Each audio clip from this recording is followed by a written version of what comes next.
we've got some good news to share with you that Damar Hamlin is, according to his doctors, who are currently giving a press conference in Cincinnati, that Damar Hamlin has made, up to this point, a strong recovery given the cardiac arrest that he suffered on the field during the football game on Monday night.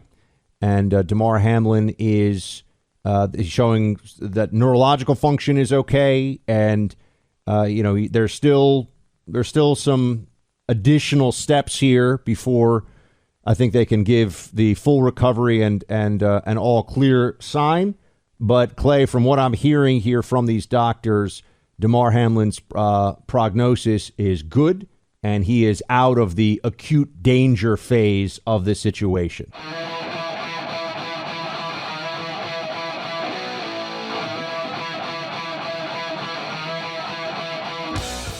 This is a great story, Buck. The doctors say they've been communicating with him through written communication because he still has, I believe, a breathing tube in some way.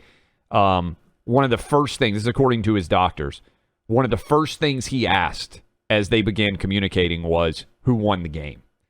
And for anyone out there who is a sports fan, to think about, Damar Hamlin, who's on the Buffalo Bills playing in this big game against the Cincinnati Bengals, has been basically out of touch since Monday, right? 48 hours plus.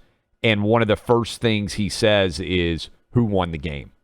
And I just think for all of you out there who are sports fans, that is just, first of all, it's a sign that his brain is working well, right? But that so many of you who have competed in athletics and have been members of teams, that is just, that is going to become an iconic phrase. I'm just predicting right now, Buck, the who won the game for a guy who went through this, the trauma, and for so many people. And again, I wanted to talk about the positive here, which was over $7 million raised for this guy's charity to go towards presents and everything else. But that is a very heartwarming story to have a resolution for right now. Again, in real time, his doctors updating his condition. We've been waiting for this. It's going to be 72 hours, I believe, come this evening since he collapsed on the field. And the NFL now determining what exactly needs to happen. And let's be honest too, Buck, the other part of this story that still needs to be resolved is, why did he collapse? As they go back through and kind of examine what exactly happened with his heart condition, what caused this, why did it occur, is going to be a big deal because you want to try to hopefully never have this happen on the field again. And on the one hand, you have people that were initially, very insistent that we already know what this is. You saw that, I'm sure, that Yep. There were people who were putting out their diagnosis one way or the other. But you also have others now who are saying, well, we have to take a look at football and look at safety and look at the issues involved. You can't really understand the safety implications one way or the other unless you know exactly what the medical diagnosis here is of what happened. And so I think that's an important part of this because there's already a conversation, and there are people who are having, I think there's the serious individuals who are saying, hey, is there anything that can be done here? I've seen people saying, do we need to change the pads or whatever it may be? I don't know very much about football. Clay, you know a lot more. And then there's, of course, the kind of usual suspects in the media sphere who are just saying football scary and bad and dangerous and including male our good testosterone friend, and all that stuff. Our good friend Joy Behar, who is the dumbest person probably in all of media. Yesterday I called her the dumbest woman. I want to apologize to women. She's the dumbest person in all of media on a daily show anyway. She basically said you shouldn't be able to play football.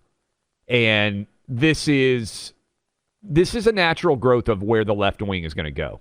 We have it. You want to hear it? Here's what she said. Play 19. 45% of Americans think that tackle football is appropriate. Wow. Heterosexual men voted the most support for kids doing football. Mm-hmm. And conservatives were more likely to support youth tackle football. Just saying. Yeah. I hope Democrats follow down this path. They are crazy. I hope, Buck, that they come after football. Because I think there are a lot. First of all, saying heterosexual men and conservatives are big. Like, there are a lot of people who are huge football fans that don't know anything about politics, right? Legitimately don't care at all. In fact, that's probably a majority. There are a lot of Democrats who love football. I mean, tons. Of course. Tons. But I hope that the idiots like Joy Behar lead this charge, because this is what's going on. Yeah. Football is hyper-masculine, Buck. It is pro-America. It's religious in general. That's why I'm fighting for it. I hope they're this dumb. Yeah, I hope they are. It's not gonna. There's not gonna be a charge. Everyone's looking at Joy Behar like, let's just pretend that didn't happen, Joy. Yeah. Let's move on to something else. We also always like to share with you good news whenever we can, and it's the latest on NFL player Damar Hamlin is that he's doing pretty well. I mean, it looks like he's going to be okay, which is the first day I think since the incident we've really been able to say that based on what his doctors have been telling the public. And here's a doctor at a press conference when asked about the game, this is what he says. Play 3. And, to paraphrase one of our partners, when he asked, did we win? The answer is yes. Damar, you won. You've won the game of life. So that's in response to that amazing moment that Clay relayed yesterday where Damar Hamlin, as soon as he came to and was able to speak, asked who won the game. Yeah. And his doctor responded to him, well, you won because you're alive and you're going to be fine. So, look, this is the happy outcome that people all across the country were hoping for and praying for, and we're there. And so whenever we get an opportunity to share happy news, we take that and we relish that moment we all can have together. Also, I think everybody who's ever played in a big game, if you had an injury during the big game and you had to be in a hospital, I think most people who really care, that would be one of their first questions, right? Is, did we win the game? I'm sure he's somewhat surprised that the game didn't continue because, last he knew he got injured and he doesn't know any of the circumstances that have surrounded it. So that would be, I think, the first question that a lot of people would ask. And now, Buck, now that we know he's going to be okay, I think now is when we do the deep dive to figure out what happened to him, right? Because I'll tell you, there are a lot of players in NFL locker rooms asking, did the COVID shot have anything to do with this heart condition? Because there have been so many discussions about young people and myocarditis and what could happen. So maybe it's this thing where every now and then, like 15 or 20 times a year, young kids get hit by a baseball pitch right in their heart. Or we've seen it happen on the hockey ice where commotio cordis. I think it's even less right. common than that. I think it's incredibly rare. It's insanely rare, and there's something about you get hit in your heart at the exact moment, millisecond, where your heart is undertaking a activity, and it can cause an arrhythmia that leads to a heart attack. I think I've got that right medically. If that is the cause here, okay, it's never happened on the football field to my knowledge. He almost died from it. How did it occur? Is there anything that can be done to protect going forward?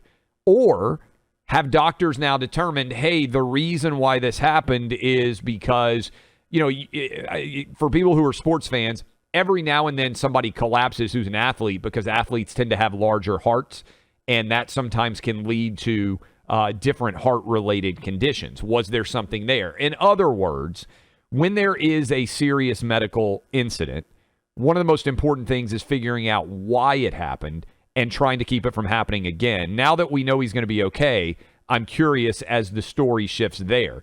Instead, the story is shifting to football's too dangerous to play, right? The View has made that argument. The Washington Post has made that argument. MSNBC, I saw on the front page of the Wall Street Journal yesterday, Buck, there is an article about how do fans deal with the fact that football's so dangerous. That's the pivot that's already happened in left-wing media, is football's not safe to play because of what happened to Damar Hamlin. So I do recall I had a friend in college who, I'm just saying, if we're talking about this as a product, because it's an entertainment product, that's what football is. Let's say you were to dramatically reduce. Let's say we turn the NFL into a flag football league. Nobody would watch. Nobody would watch. I remember going to a female ice hockey game when I was in college. And I'm not an ice hockey guy. It's just not my thing, not my sport. But I do, the guys are going around real fast and people get slammed into the boards and there's a lot of action. I mean, I respect that there's a lot of action. Ice hockey with ladies playing, there's no contact. You can't check each other. That. You can't. Oh, yeah. This was true at least in college. So you just get a bunch of ladies on all the pads skating around in the ice, slapping a puck to each other and not exactly moving that quickly to get to it, and there's no contact. Let me tell you, there were 4 people in the stands, Clay, okay? Yeah. I was one of them. Yeah. So, well, the violence is a big part of why people like football. Well, the contact. Same reason why people like is, UFC and boxing. Like, if you said there's no knockouts in boxing, 90% of people who watch boxing would stop watching boxing, right? And if you said in the UFC, hey, there's not going to be any submission holds allowed anymore, 90% of people who watch the UFC would stop watching, or knockout opportunities in the UFC as well. Yeah, I mean, I'll tell you that watching women's ice hockey, I mean, the WNBA compared to women's ice hockey is like watching the first scene of Gladiator when they're fighting. It's like super exciting in comparison. Super exciting. And I don't know where this is going, except that we've got to start using the phrase all the time, Buck, toxic femininity, right? Let's just make it a thing. When you see women like on toxic The View, feminism. I like femininity, even though it's tough to say because it's the exact opposite of toxic masculinity, which we hear all about.